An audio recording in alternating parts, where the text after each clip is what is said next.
Listen, oh. Have you ever loved someone so deeply, cared for them so completely, that the world looked at you and called you weak? Have you ever been marked for being the kind of man who washes dishes, changes diapers, and puts his wife's comfort above his own pride? What happens when society's cruel labels, woman rapper, momo button, remote control husband, begin to poison the very love you're trying to protect? Today, I want to share with you a story that will shake you to your core. A story about a man named David, whose only crime was loving his wife Olivia too much. A man who cooked her meals, massaged her feet after long days, and defended her honor even when his own friends laughed at him. They called him woman rapper, a man so wrapped around his wife's finger that he had lost himself. But what they didn't know was that their mockery would plant seeds of doubt so deep, it would destroy the very marriage they claimed he needed to man up in. This is not just a story about marriage. It's a story about how the opinions of friends, the pressure to act tough, and society's narrow view of what a husband should be can poison a beautiful relationship. It's about how caring can be twisted into doubt, and how love can turn to anger when the wrong voices get too loud. So I ask you again, when does being a caring husband become a weakness? And who almost destroyed David's marriage? Was it him or was it them? David and Olivia met at a friend's wedding 5 years ago. It was one of those magical moments where time seemed to stand still. Olivia was laughing at something her friend said, and David couldn't take his eyes off her. Her smile was infectious. Her energy was magnetic. He gathered the courage to approach her, and they talked for hours that night, completely forgetting about the wedding reception happening around them. 3 months later, they were inseparable. 2 years after that, they stood before God, family and friends, and became husband and wife. From the very beginning of their relationship, David was different from most men Olivia had known. He wasn't the kind of man who believed that a woman's place was only in the kitchen, or that providing financially was the only responsibility of a husband. He believed in partnership. He believed that marriage was about two people building a life together, not one person serving the other. Let me paint you a picture of a typical Saturday in David and Olivia's house. Olivia would be in the kitchen, already up early despite it being the weekend, whisking eggs for breakfast while humming along to gospel music playing softly from the radio. David would emerge from their bedroom, hair still messy from sleep, and wrap his arms around her waist from behind, kissing her neck. "Good morning, my queen," he'd whisper. She'd smile and lean back into him. "Good morning, my king." Within minutes, they'd be moving in perfect harmony. Olivia setting the table while David flipped pancakes, both of them stealing glances at each other and grinning like teenagers in love. Grace would be in her high chair, clapping her tiny hands and squealing with delight as her parents danced around the kitchen to the music. After breakfast, Olivia would start washing the dishes, but before she could finish even 2 plates, David would gently bump her aside with his hip. "Go rest, baby. You've been grading papers all week, teacher Olivia." And Olivia would protest, "David, I can't do it." But he'd already taken the sponge from her hands, kissing her forehead. "I know you can, but I want to. Let me help you." Later in the day, you'd find Olivia folding laundry in the living room while David vacuumed the carpet. Both of them walking together, chatting about their week, their dreams, their plans for Grace's future. When Olivia came home tired from her demanding job as a teacher during weekdays, she would immediately start tidying up and preparing dinner, but David would gently nudge her aside and insist on cooking instead because he genuinely enjoyed it. When she fell sick with the flu, he stayed up all night changing the cold compress on her forehead and making sure she took her medication on time. Olivia was naturally hardworking. She never sat idle while there was work to be done, but David found joy in sharing those responsibilities with her. When their first child came, a beautiful baby girl they named Grace, David embraced fatherhood with everything he had. He changed diapers without complaint, woke up for midnight feedings so Olivia could rest, and sang lullabies in his off-key voice until Grace fell asleep in his arms. Even when Olivia protested that she could handle things herself, David would smile and say, "I know you can, but I want to. Let me help you." Their home was heaven on earth. It was filled with laughter, warmth, and genuine love. They prayed together every morning before work, held hands during family devotions, and never went to bed angry at each other. Olivia would grade her students' papers while David bathed Grace, and then they'd swap. David would prepare breakfast while Olivia got their daughter ready for the day. Everything was balanced, everything was peaceful, everything was beautiful. Friends would visit and marvel at how David treated Olivia with respect, tenderness, and true partnership. Some of their friends admired it and wished for the same in their own marriages. But others began to whisper. And those whispers would eventually become the poison that killed something beautiful. It started small, as these things often do. Innocent jokes at first, the kind you laugh off and forget about. One evening, David was at a gathering with his childhood friends, Emeka, Tunde, and James. They were watching the football match, drinking beer, and catching up on life. David mentioned that he needed to leave early because Olivia had asked him to help her prepare for Grace's first birthday party the next day. The moment those words left his mouth, Emeka burst out laughing. David, na your pikin first birthday or na your wife own? You don't see as this man dey rush go house? The others joined in immediately. Guy, you don't turn woman rapper o. Your wife snap finger, you dey run. David smiled and tried to brush it off. It's called being a good husband. You people should try it sometime. But Tunde wasn't letting it go. Good husband or remote control husband. My brother, a woman needs to know say you be man o. You too soft. If you continue like this, she go climb your head. David left that night feeling slightly uneasy, but he told himself they were just joking. These were his friends, people he'd known since secondary school. They didn't mean any harm. But the jokes didn't stop. In fact, they became more frequent and more pointed. When David posted a photo on social media of himself braiding Grace's hair, the comment section exploded. This one a woman rapper headquarters. Oga, your wife don't turn you to housemaid. Where your manhood dey? Real men don't braid hair, they make money. When he mentioned at his workplace that he enjoyed cooking for his family, his colleagues exchanged knowing glances. Even his boss pulled him aside one day and said, "David, I respect family time, but don't let your wife control you. A man must still be a man. Don't lose yourself." Even at family gatherings, the mockery continued. His own uncle said to him during a Christmas celebration, "David, my son, I hear say you dey cook for your wife. Wetin happen? She break her hand? In my days, a man sits down and the woman serves him. That's how you command respect." But David's father was different. He was a wise man who had been married to David's mother for 35 years, and their marriage was still strong and beautiful. After that Christmas gathering, David's father pulled him aside and said, "My son, I've been watching you with Olivia, and I see something rare. I see real love, real partnership. Don't let these people confuse you with their noise. Your uncle has been divorced twice. Is that the man you want to listen to?" But Papa, everyone is saying. Everyone? His father interrupted gently. David, if you listen to everyone, you would dance to every tune and end up nowhere. The same people mocking you today will not be there when your marriage scatters. They will go to their own homes and you will be left alone with your regrets.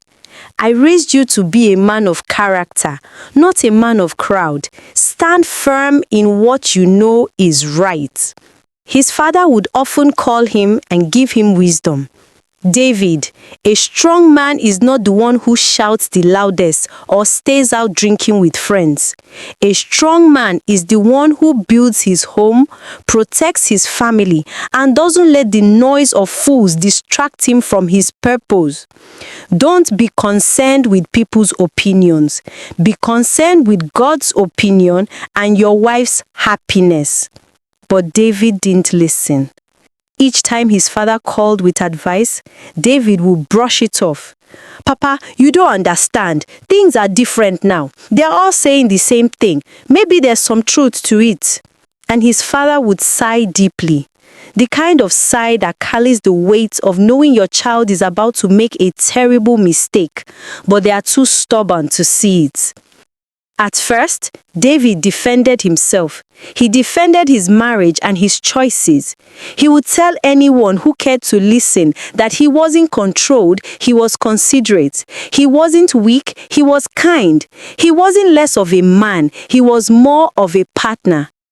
But constant mockery has a way of getting under your skin, of planting seeds of doubt where there was once certainty. Day after day, week after week, month after month, the same message was drilled into him from every direction. You are weak. You are not man enough. Your wife is controlling you. She has wrapped you round her finger. You need to show her who is boss. A real man doesn't take orders from his wife. Slowly, David started to see his marriage through their eyes instead of his own. The heaven on earth he had built with Olivia began to look different to him. He began to notice things he'd never noticed before. When Olivia asked him to pick up groceries on his way home from work, he wondered, am I being controlled? Is she telling me what to do? When she suggested they visit her parents on the weekend, he thought, is she making all the decisions in this marriage? When she thanked him for cooking dinner, he heard his friends' voices in his head. She don't turn you to housemaid. She don't carry remote control your life. The doubts grew like a weed in his heart, choking out the love and partnership that had once flourished there. The paradise they had created together was crumbling, and David was the one holding the sledgehammer. One evening, Olivia asked him something simple, something she'd asked 100 times before. David, can you help me fold the laundry? I'm exhausted from my day at school. Something in him snapped. All the mockery, all the whispers, all the doubt came rushing to the surface. Why is it always me? Why can't you do it yourself for once? Olivia looked at him, completely shocked. In 5 years together, David had never spoken to her like this. David, what's wrong? What happened? You've never had a problem helping me before. David's voice rose. Maybe that's the problem. Maybe I've been too nice. Maybe everyone is right. Maybe I've let you turn me into something I'm not. Olivia's confusion turned to hurt. Everyone? Who is everyone? What are you talking about? David stood up, his face twisted with frustration. My friends, my family, people at work, everyone. They all see what I couldn't see. I've been dancing to your tune like a puppet on strings. Tears filled Olivia's eyes. So helping me, loving me, being my partner, being a father to our daughter, that's being a puppet? David didn't answer. He couldn't answer. He grabbed his car keys and walked out of the house. From that night on, David changed completely. He stopped cooking meals for the family. When Olivia asked for help with anything, he would snap at her or refuse outright. He started going out more with his friends, staying out late, coming home smelling of alcohol and cigarettes. Then came the nights he didn't come home at all. The first time it happened, Olivia called his phone 23 times.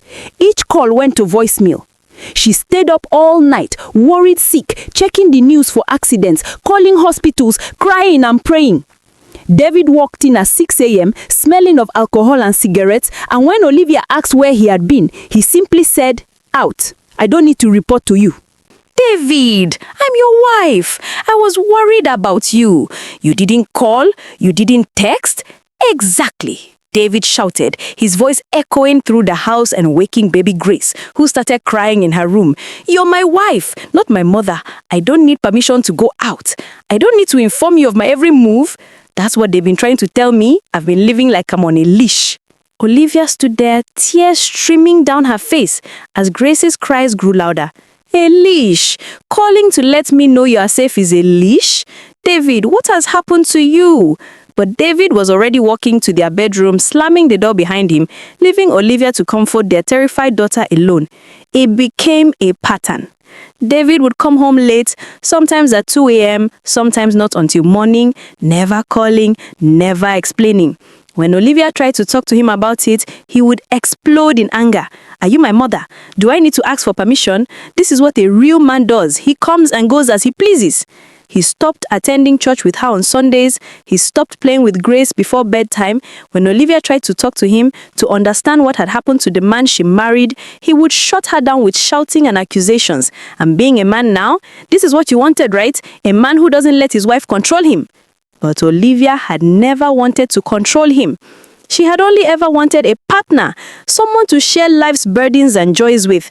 She wanted the man who used to dance with her in the kitchen, the man who used to pray with her every morning, the man who used to say, "Let me help you," with a smile on his face. The atmosphere in their home changed, from warmth to coldness, from laughter to silence, from love to resentment. The heaven on earth had become a living hell. Olivia cried herself to sleep most nights. She would wait until David had passed out drunk on the couch or stumbled into their bedroom, and then she would bury her face in her pillow and sob until her body shook. She cried for the man she married, the man who used to hold her and tell her she was her queen. She cried for Grace, who would ask every morning, "Mommy, why is Daddy always angry?" And Olivia would wipe her tears quickly, force a smile, and say, "Daddy is just tired, baby." But inside, her heart was breaking into a million pieces. There were mornings when Olivia would stand in front of the bathroom mirror, looking at her reflection, and barely recognize herself. Her eyes were always swollen and red from crying. She had lost weight because she barely had an appetite anymore. She would grip the edge of the sink and whisper to herself, "God, please, bring my husband back to me, please." One night, after David had shouted at her for asking him where he'd been until 4 a.m., Olivia sat on the kitchen floor and cried so hard she couldn't breathe. Grace had woken up from the shouting and came out of her room, rubbing her sleepy eyes. "Mommy, why are you crying?" The sight of her 3-year-old daughter standing there, confused and scared, broke something in Olivia. She pulled Grace into her arms and held her tight, tears streaming down her face. "Mommy's okay, baby. Mommy's okay." But she wasn't okay. She was dying inside. Olivia prayed every single day. She fasted, she cried out to God, she begged him to change David's heart, but things only got worse. David's friends congratulated him. "Finally, we don't knock sense into your head. This is the David we know. Stand your ground, my brother." His uncle patted him on the back. "Now you are acting like a proper man. Don't go back to that woman rapper behavior." But inside, David felt empty. He felt like he'd lost something precious, but his pride wouldn't let him admit it. The voices around him kept telling him he was doing the right thing, so he pushed down the guilt and the regret.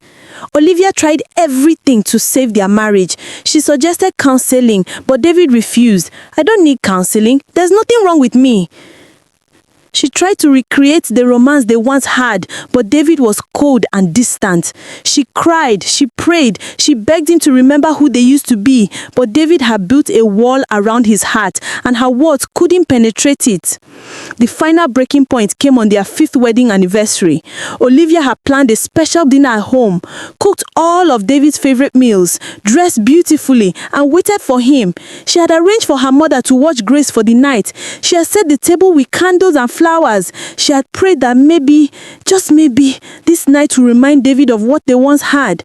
David came home at midnight, drunk with his friends. He barely acknowledged her. He walked past the dining table when she had been sitting for hours, past the cold food, past the burned-down candles, and went straight to the living room with Emeka, Tunde, and James, turning on the TV to watch a football match replay. Olivia stood there in the dining room, looking at the cold food on the table, the candles that had burned down to nothing, wearing the dress she had bought specially for this night. Her hands started trembling, her vision blurred with tears. She could hear David and his friends laughing loudly in the living room, celebrating nothing, while her heart was shattering. She walked slowly to their bedroom, closed the door, and collapsed on the floor. She cried like she had never cried before, deep, soul-wrenching sobs that came from a place of unbearable pain. She cried until her throat was raw, until her chest hurt, until she had no more tears left. She looked at their wedding photo on the nightstand, at the smiling couple who had promised to love each other forever, and she whispered, "God, I can't do this anymore. I can't." That night, Olivia realized something heartbreaking. The man she married was gone. In his place was someone she didn't recognize, someone who had left the opinions of others destroy what they had built together. The heaven on earth they had created was now just a memory, and she was living with a stranger who shouted at her, disappeared for nights without a word, and treated her like an enemy instead of a partner. But Olivia loved David. Despite everything, despite the pain, despite the tears, she still loved him, and she wasn't ready to give up on their marriage. So she came up with a plan, a desperate, risky plan, but it was the only thing she could think of to wake David up from the nightmare he was living in. Olivia called her older brother, Michael, who was a lawyer. Through her tears, she explained everything, the mockery, the change in David, the shouting, the disappearing acts, the anniversary disaster. Michael listened quietly, and when she finished, he said, "Olivia, what do you need me to do?" "I need you to help me draft divorce papers." "But Michael," her voice cracked, "I don't want to actually divorce him. I just need him to think it's real. I need him to feel what it would be like to lose me, to lose Grace, to lose everything. Maybe then he'll wake up. Maybe then he'll see what he's throwing away." Michael was hesitant. "Olivia, this is risky. What if he backfires? What if he just signs the papers and walks away?" Olivia wiped her tears. "Then at least I'll know. At least I'll know if the man I married is completely gone, or if there's still a piece of him left that's worth fighting for. Michael, I love him. I love him so much, it hurts. I have to try one more thing before I completely give up." So Michael drafted the papers. He made them look official, complete with court stamps and legal language. The plan was simple. Olivia would serve David the papers, and they would watch his reaction. If he signed them without hesitation, then she would know their marriage was truly over. But if he broke down, if he fought for their marriage, if he showed even a glimmer of the man he used to be, then there was still hope. 3 weeks after their disastrous anniversary, on a quiet Tuesday evening, Olivia waited for David to come home. For once, he came home at a reasonable hour, around 8 p.m. She had put Grace to bed early. The house was quiet. David walked in, barely glancing at her as usual. But Olivia stood up from the couch, holding a brown envelope in her shaking hands. "David, we need to talk." He sighed, annoyed. "What now, Olivia?" She walked over to him and handed him the envelope. "I can't do this anymore." David opened the envelope carelessly, expecting another one of her emotional letters, as he had started calling them. But when he pulled out the papers and saw the words "petition for divorce" in bold letters at the top, his entire body froze. His hands started shaking. His face went pale. What is this?" His voice was barely a whisper. "It is exactly what it looks like, David. I'm filing for divorce. I want out of this marriage." David's eyes scanned the papers frantically. He saw his name, Olivia's name, Grace's name listed under minor child. He saw phrases like irreconcilable differences and division of assets and custody arrangement. The papers trembled in his hands. "Olivia, you can't be serious. You can't. We can't." "What now, David? I can't leave. I can't choose myself. I can't protect our daughter from growing up in a house filled with anger and coldness. Olivia's voice was steady, but inside, her heart was pounding so hard she thought it might explode. David looked up at her, and for the first time in months, she saw something in his eyes. Fear. Real fear. Olivia, please, let's talk about this. We can fix this. Fix what, David? You've spent months telling me nothing is wrong. You've spent months shouting at me, disappearing on me, treating me like I'm your enemy. You've spent months listening to everyone except the woman who loves you. What exactly do you want to fix now? David's hands were shaking so badly he almost dropped the papers. He read through them again, and this time his eyes stopped on the custody section. Petitioner requests primary physical custody of the minor child with respondents granted visitation rights every other weekend. Every other weekend? He would only see his daughter every other weekend? The thought hit him like a physical blow to the chest. He imagined Grace growing up without him, imagined missing her bedtime stories, her first day of school, her birthday parties. He imagined Olivia moving on, rebuilding her life without him, maybe even finding someone else who would love her the way he used to. And then it happened. David, the man who had spent months trying to prove he was man enough, the man who had been so concerned about what everyone else thought about him, completely broke down. Tears started streaming down his face. Not just a few tears, but deep, choking sobs that shook his entire body. No, no, no, no. Olivia, please. He fell to his knees, still clutching the papers. Please don't do this. Please don't take Grace away from me. Please don't leave me. I'm sorry. I'm so sorry. He was crying so hard he could barely breathe. All the pride, all the ego, all the toxic masculinity he had been performing for months, it all crumbled in that moment. He looked up at Olivia through his tears and he saw her properly for the first time in months. He saw the pain in her eyes, the weight she had been carrying, the woman he had hurt over and over again because he was too stupid and too proud to see what he was doing. Olivia, I'm sorry. God, I'm so sorry. I don't know what happened to me. I don't know why I let them get in my head. I was so stupid. I was so stupid. He was sobbing uncontrollably now, his face buried in his hands. Please give me another chance. Please. I'll do anything. I'll go to counseling. I'll cut off those friends. I'll do whatever it takes. Just please don't leave me. Please don't take my family away.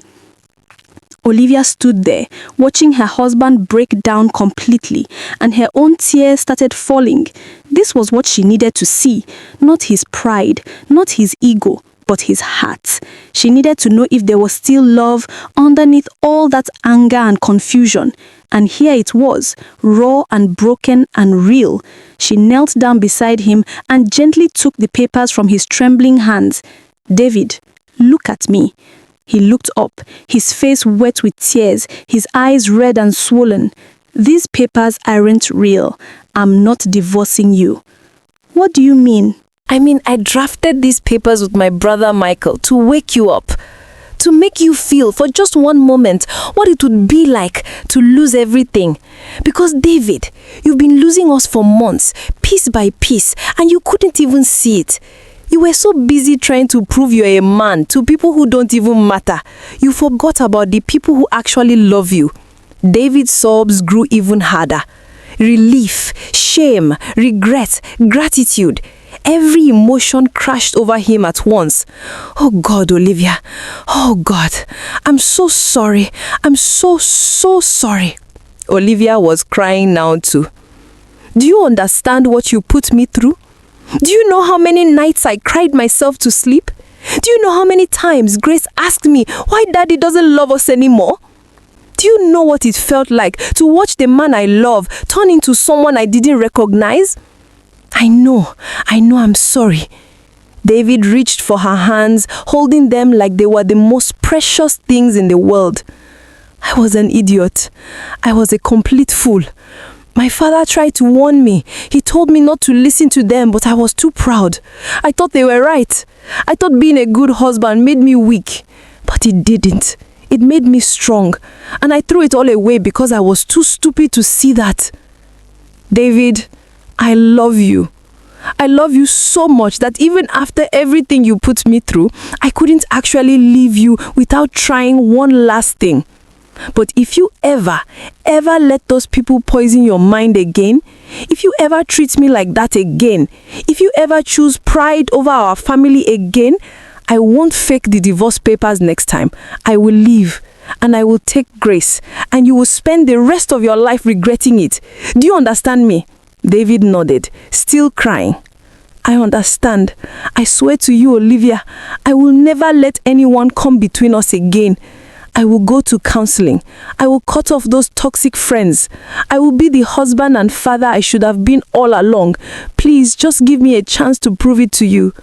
Olivia pulled him into her arms and they both cried together, holding each other like two people who had almost lost everything and were just now realizing how close they had come to destroying it all. From that night on, David changed. This time, it was real. He started attending counseling with Olivia every week. He apologized to his father and thanked him for trying to guide him. Most importantly, he became the husband and father he used to be, helping around the house not because he had to, but because he wanted to. Loving his wife not because it made him look good, but because it felt right. About 2 months after the fake divorce papers incident, on a Friday evening, David was in the kitchen helping Olivia prepare dinner. Grace was at the table coloring in her drawing book, and the house was filled with that same warmth and laughter it used to have. David was chopping vegetables while Olivia stirred a pot of stew, and they were talking about their plans for the weekend. Then came a knock at the door. David wiped his hands on a towel and went to answer it. It was Emeka, Tunde, and James, the same friends he had blocked on his phone 2 months ago. Olivia was coming out of the kitchen to see who it was when she spotted them. Despite everything these men had done to poison her husband's mind, despite all the pain their mockery had caused, she smiled politely and greeted them. "Good evening, gentlemen." They barely glanced at her. Emeka gave a half-hearted nod. Tunde pretended he didn't hear her, and James just looked past her as if she was invisible. But Olivia didn't react. She simply nodded and went back toward the kitchen, her dignity intact. "David, my guy," Emeka called out with his usual loud voice. "We dey go watch the match at Spider's Bar. Arsenal is playing tonight. Come now, e don tey where we see you." Tunde added with a grin. "Abi, your wife don't put you on punishment? You don't dey disappear on us so?" David stood at the doorway, looking at them calmly. There was no anger in his eyes, no hostility, just a quiet confidence. "I appreciate you guys coming by, but I'm busy tonight. I'm helping my wife with dinner, and then we are having family time with Grace." The three men exchanged looks, and then it started the same old mockery, but this time David was hearing it with completely different ears. Emeka laughed. Cooking again? David, this woman don't rap you finish, oh. Woman rapper is back." James joined in. "My brother, you still dey do housemaid work? I thought you don't wise up." Tunde shook his head dramatically. "This one don't enter one chance. Remote control husband has been activated again." But something unexpected happened. David smiled. Not a fake smile, not an angry smile, but a genuine, peaceful smile. "You know what? I am a woman rapper.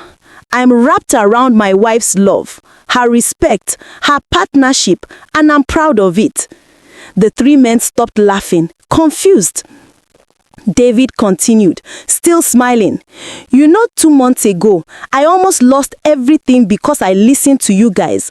I almost destroyed my marriage, almost lost my daughter, almost threw away heaven on earth because I was so concerned about what you thought of me. But here's what I've learned. When my wife handed me those divorce papers." "Wait, what? Divorce papers?" "Yes, divorce papers. And in that moment, when I thought I was losing her, none of you were there. You weren't the ones crying on the floor. You weren't the ones begging for another chance. You weren't the ones who would have gone home to an empty apartment while my daughter grew up without me. That was all me, just me and my foolishness. David leaned against the doorframe, completely relaxed. So yes, I'm a woman rapper. I wrap her in my arms when she's tired. I wrap her in love and respect and partnership. And if that makes me less of a man in your eyes, then honestly, I don't care. Because at the end of the day, you guys go home to your own lives. And I get to go home to this. To a wife who fought for me when I didn't deserve it. To a daughter who still calls me daddy. To a home filled with love. So call me what you want. I'm good. Tunde tried to recover with another joke. David, we are playing with you now. No need to be serious. I know you think it's just jokes, but your jokes almost cost me everything. And I'm not going back to that dark place. So if you came here to convince me to abandon my family for a football match and drinks, you've wasted your time. My family is my priority now. James scoffed. This one don't change, oh. You don't too change. David smiled again. Yes, I've changed. I've changed back to the man I was before I let your opinions matter more than my wife's happiness. And honestly, I've never been happier. Emeka shook his head. Okay, Mr. Family Man, enjoy your kitchen duties. When she don't come out for your head, call us. She's never been on my head, Emeka. She's been beside me. That's where a wife belongs, beside her husband. Not under him, not above him, beside him. But you guys wouldn't understand that. The three men walked away, muttering among themselves. As David closed the door, he heard Olivia's voice from behind him. She had been standing in the hallway, listening to everything. Tears were streaming down her face, but this time they were tears of joy and pride. "You called yourself a woman rapper," she said, her voice thick with emotion. David walked over to her and pulled her into his arms. "And I meant every word. I'm wrapped around you, Olivia, and I'm never letting anyone make me feel ashamed of that again." Grace ran over from the dining table. "Daddy, why is mommy crying?" David scooped her up with one arm while keeping the other around Olivia. "These are happy tears, princess. Mommy is crying because she's happy." From that day on, whenever anyone tried to mock David for being a caring husband, he would simply smile and say, "Yes, I'm a woman rapper and I'm proud of it. My marriage is stronger than your jokes." And he meant it with his whole heart. David now sees every day with Olivia and Grace as a gift, a second chance he almost threw away. He watches other men get mocked for being caring husbands, and he speaks up now. "I almost lost my family listening to people like you. Don't make the same mistake I did. Being a good husband doesn't make you weak. It makes you wise. And if loving your wife makes you a woman rapper, then wrap yourself around her love and never let go." Let David's story be a warning to every man listening.